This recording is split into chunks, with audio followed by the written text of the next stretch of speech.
So, a couple of days ago, there was a little bit of conversation surrounding Willy Gnonto and the fact that Freiburg had a little bit of interest. This wasn't coming from nowhere. It was sourced specifically from Florian Plettenberg, who tends to know his stuff when it comes to transfers generally, but when it comes to the Bundesliga, they tend to be absolutely spot on. There isn't really a question around that.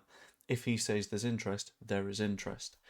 And with Freiburg pushing to sign him, the conversation became, is Willy Gnonto going to leave to there, and is Willy Gnonto going to leave in general? And today it seems like Willy Gnonto has potentially indicated that he will be leaving Elland Road permanently, which some people might not be the happiest with. So in this video I'm going to talk through why that is potentially the case with Willy Gnonto's recent post, talk a little bit about the sort of potential sale of Gnonto, how much we can expect to gain from him, what's the potential hold up in the process of it, and then finally have a little bit of conversation around sort of the other exits that we can expect to see this summer, because there will be a few, like without a doubt. It's just a question of who, it's just a question of how many, all that kind of stuff. But I'll get there, I'll cover it. And to begin with, I'm going to cover the sort of basics of whatever this deal might look like, with Freiburg pushing to sign Willy Gnonto. Leeds are happy with either a sale or a loan with an obligation to buy. I've seen a couple of people online saying that, like, no, just get the cash, a loan with obligation isn't good enough. A loan with obligation, we get the cash anyway. I don't see what the specific worry is there. That's what obligation is. So that makes sense. Either way, it's looking like if we're getting Willy Gnonto off the books, it's going to be on a permanent basis rather than a temporary one. However, it does seem to be all about the specific view of Willy Gnonto. Does he want to go, or are we likely to just sell him for 15 to 20 million quid to wherever we want and he'll be fine with wherever the move is? It's looking like Gnonto's view on it is that he's pretty much fine to go, because he did a post on Instagram following our most recent match against Brighton saying, Elland Road, thank you, with one shot of him. If I can bring it up, actually, I've just realised I've not used this version of OBS for this in quite some time, but it's going to be worth a go to see if I can make it work. There we go. If I open image in new tab, it doesn't want to open a new tab. There we go. That'll do. Sorry about this. That was a little bit of a shenanigan. Yeah, there we go. Monitor 2. There we go. Willy Gnonto heading towards the We Are Leeds sign, clearly walking off the pitch, walking out the stadium, which is seeming a little bit symbolic, saying, Elland Road, thank you, with Pascal Stroke looking distinctly sad. So that tells me that it's not exactly going to be a bit of nothing. It's not just going to be a case of, okay, cool, he's leaving for the season, but he'll be back in no time at all. The fact that there's this sort of like underlying sadness from Pascal says that there's potentially a move going on there, which is not what a lot of fans will want to hear, but I think is something that is feeling a little bit inevitable, because Willy Gnonto moving on is something that makes a little bit of sense, I feel. I'll get on to the people that might be mad at this in a moment's time, and I'll get on to why I was a little bit mad at it as well, but then I had a moment of thought and I was like, actually, it makes a little bit of sense. But him going adds up, because he's not really played this season. Fair enough, a lot of people are quite mad at that. But he's not really played this season because what we're looking for at the moment in terms of a winger is someone that can play on the wing and cut inside, or play on the wing and in the 10. And for me, whenever we've seen Gnonto in the 10, he's not been super satisfying. And whenever we've seen Gnonto play out on the right, I haven't really liked it that much. I've preferred him over on the left, and his defensive work rate isn't quite the same as Aronson, which means that, in my opinion, in the sort of 5-2-3 system that we play, where your three are a centre forward and two effectively tens but can play relatively wide, he doesn't quite fit into that system. At the same time, you've got the 5-3-2, which is, again, 5 with two wing-backs, 3 central midfielders, 2 up top. I don't think Gnonto necessarily fits that too either, because, again, for the work rate at the top of the pitch, it's a little bit not quite there.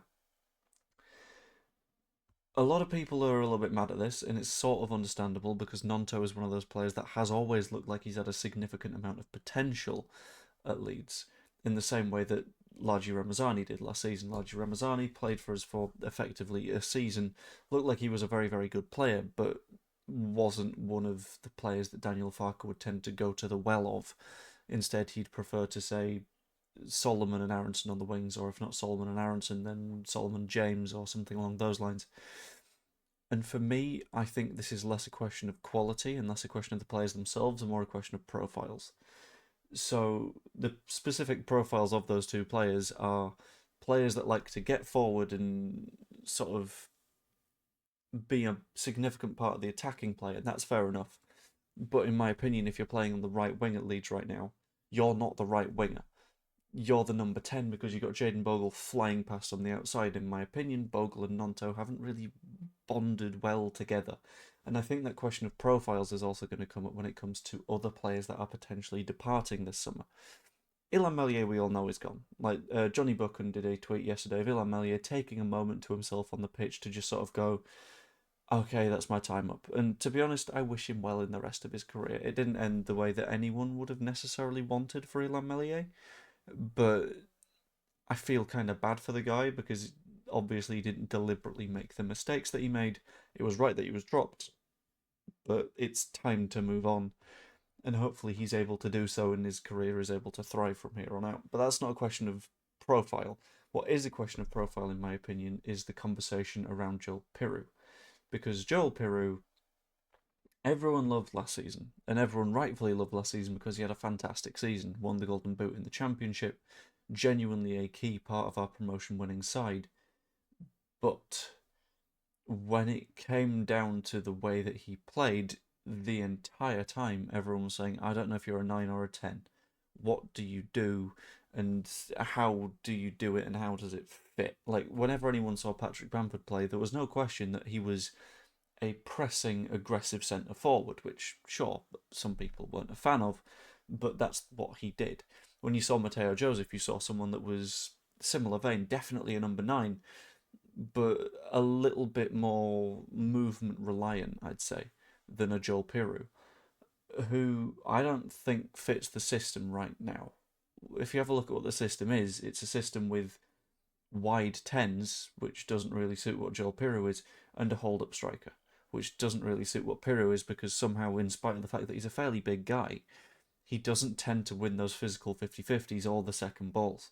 So he's another player that is going to be effectively gone at the end of the season. For me, the way that you look at the players that are likely to leave this summer, you're looking at the players that have already left and been relatively bombed out, I suppose you might say. I wouldn't say bombed out, but you know what I mean. It's going to be those, and those that don't really have a profile that works here anymore. Maybe a Gruev as well, because we've got a lot of fairly defensive midfield players, and Gruev is effectively just depth at this point. I don't know. But it's going to be a weird one. To sum up, Willy Gnonto, I think, is gone at I would honestly probably say the 1st of July, because that's the way that the financial windows line up. I'd reckon Willy Gnonto is gone in July. I am a little bit upset at that, but I understand completely why and wish him the absolute best going forward.